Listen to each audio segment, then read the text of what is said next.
Marcos, capítulo 14. O plano para matar Jesus. 2 dias depois seria celebrada a Páscoa e a festa dos pães sem fermento. Os principais sacerdotes e os escribas procuravam uma forma de prender Jesus à traição, para matá-lo, pois diziam, não durante a festa, para que não haja tumulto entre o povo. Jesus é ungido em Betânia. Quando Jesus estava em Betânia fazendo uma refeição na casa de Simão, o leproso, veio uma mulher trazendo um frasco feito de alabastro com um perfume muito valioso de nardo puro. E quebrando o frasco, derramou o perfume sobre a cabeça de Jesus. Alguns dos que estavam ali ficaram indignados e diziam entre si, para que este desperdício de perfume? Este perfume poderia ter sido vendido por mais de 300 denários para ser dado aos pobres. E murmuravam contra ela, mas Jesus disse, deixem a mulher em paz, porque vocês a estão incomodando. Ela praticou uma boa ação para comigo, porque os pobres estarão sempre com vocês, e quando quiserem, podem fazer-lhes o bem. Mas a mim vocês nem sempre terão. Ela fez o que pôde, ungiu o meu corpo antecipadamente para a sepultura. Em verdade lhes digo que onde for pregado em todo o mundo o evangelho, também será contado o que ela fez, para a memória dela. O pacto da traição. E Judas Iscariotes, um dos 12, foi falar com os principais sacerdotes para lhes entregar Jesus. Eles, ouvindo isto, se alegraram e prometeram dar dinheiro a ele. Nesse meio tempo, Judas buscava uma boa ocasião para entregar Jesus. Os discípulos preparam a Páscoa.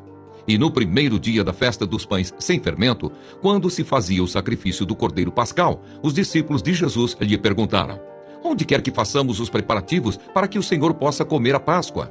Então Jesus enviou 2 dos seus discípulos, dizendo-lhes, vão até a cidade. Ali um homem trazendo um cântaro de água sairá ao encontro de vocês. Sigam esse homem e digam ao dono da casa, em que ele entrar, que o mestre pergunta, onde fica o meu aposento, no qual comerei a Páscoa com os meus discípulos? E ele lhes mostrará um espaçoso cenáculo mobiliado e pronto. Ali façam os preparativos. Os discípulos saíram, foram à cidade e, achando tudo como Jesus lhes tinha dito, prepararam a Páscoa. O traidor é indicado. Ao cair da tarde, Jesus chegou com os 12. Quando estavam à mesa e comiam, Jesus disse, em verdade lhes digo que um de vocês, o que come comigo, vai me trair. E eles começaram a entristecer-se e a perguntar-lhe, um por um, por acaso seria eu? Jesus respondeu, é um dos 12, o que comigo põe a mão no prato. Pois o Filho do Homem vai, como está escrito a seu respeito. Mas ai daquele por quem o Filho do Homem está sendo traído. Melhor seria para ele se nunca tivesse nascido. A ceia do Senhor. E enquanto comiam, Jesus pegou um pão e, abençoando-o, o partiu e lhes deu, dizendo, tomem, isto é o meu corpo. A seguir, Jesus pegou um cálice e, tendo dado graças, o deu aos seus discípulos e todos beberam dele. Então lhes disse, isto é o meu sangue, o sangue da aliança derramado em favor de muitos. Em verdade lhes digo que nunca mais beberei do fruto da videira até aquele dia em que beberei o vinho novo no reino de Deus. E tendo cantado um hino, saíram para o Monte das Oliveiras. Pedro é avisado. E Jesus disse aos discípulos, serei uma pedra de tropeço para todos vocês, porque está escrito, ferirei o pastor e as ovelhas ficarão dispersas. Mas depois da minha ressurreição, irei adiante de vocês para a Galileia. Então Pedro disse a Jesus, ainda que o Senhor venha a ser um tropeço para todos, não o será para mim. Mas Jesus lhe disse, em verdade lhe digo que hoje, nesta noite, antes que o galo cante 2 vezes, você me negará 3 vezes. Mas Pedro insistia com mais veemência, ainda que me seja necessário morrer com o Senhor, de modo nenhum o negarei. E todos os outros diziam a mesma coisa. Jesus no Getsêmani. Então foram a um lugar chamado Getsêmani. Ali Jesus disse aos seus discípulos, sentem-se aqui enquanto eu vou orar.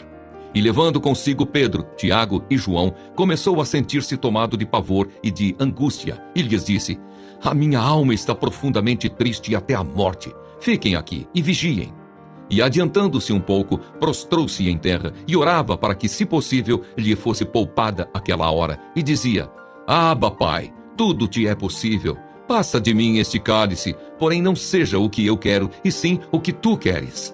E voltando, achou-os dormindo e disse a Pedro, Simão, você está dormindo? não conseguiu vigiar nenhuma hora.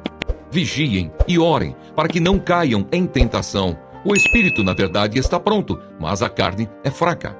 Retirando-se de novo, orou, repetindo as mesmas palavras. E voltando, achou-os outra vez dormindo, porque os olhos deles estavam pesados, e não sabiam o que lhe responder.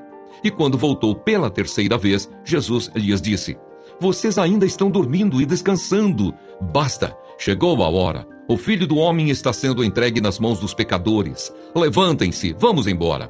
Eis que o traidor se aproxima. Jesus é preso.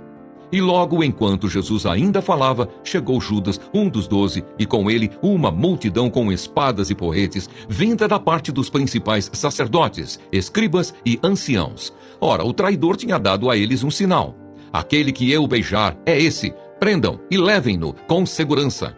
E logo que chegou aproximando-se de Jesus, Judas disse: Mestre! E o beijou. Então eles agarraram Jesus e o prenderam. Nisto, um dos que estavam ali, sacando da espada, feriu o servo do sumo sacerdote e cortou-lhe a orelha. Jesus lhes disse: Vocês vieram com espadas e porretes para prender-me, como se eu fosse um salteador? Todos os dias eu estava com vocês no templo, ensinando, e vocês não me prenderam, mas isto é para que se cumprissem as Escrituras. Então todos o deixaram e fugiram. Jesus, seguido por um jovem. Um jovem coberto unicamente com um lençol seguia Jesus. Eles o agarraram, mas ele largou o lençol e fugiu nu. Jesus diante do sinédrio. E levaram Jesus ao sumo sacerdote, e então se reuniram todos os principais sacerdotes, os anciãos e os escribas. Pedro seguiu Jesus de longe até o interior do pátio do sumo sacerdote, e estava assentado entre os servos, aquentando-se ao fogo.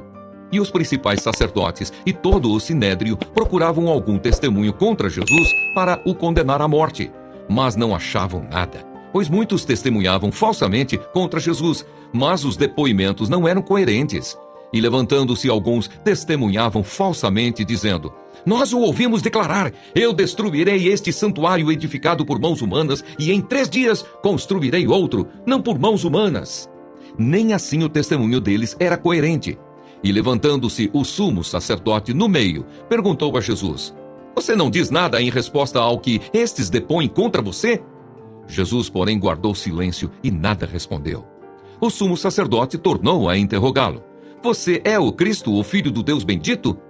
Jesus respondeu: Eu sou. E vocês verão o Filho do Homem sentado à direita do Todo-Poderoso e vindo com as nuvens do céu. O sumo sacerdote, rasgando as suas vestes, disse: Por que ainda precisamos de testemunhas? Vocês ouviram a blasfêmia. Qual é o parecer de vocês? E todos o julgaram réu de morte. Alguns começaram a cuspir nele, a cobrir-lhe o rosto, a bater nele e a dizer-lhe: Profetize! E os guardas davam-lhe bofetadas. Pedro nega Jesus. Estando Pedro embaixo no pátio, veio uma das empregadas do sumo sacerdote, e vendo Pedro, que se aquecia, fixou os olhos nele e disse: Você também estava com Jesus, o Nazareno. Mas ele negou, dizendo: Não conheço, nem compreendo o que você está falando. E saiu para o pórtico, e o galo cantou. E a empregada, vendo-o, tornou a dizer aos que estavam ali: Este é um deles. Mas ele negou outra vez, e pouco depois, os que estavam ali disseram outra vez a Pedro: Com certeza você é um deles, porque também é galileu. Ele, porém, começou a praguejar e a jurar: Não conheço esse homem de quem vocês estão falando. E no mesmo instante, o galo cantou pela segunda vez. Então Pedro se lembrou da palavra que Jesus lhe tinha dito: Antes que o galo cante 2 vezes, você me negará 3 vezes. E caindo em si, começou a chorar.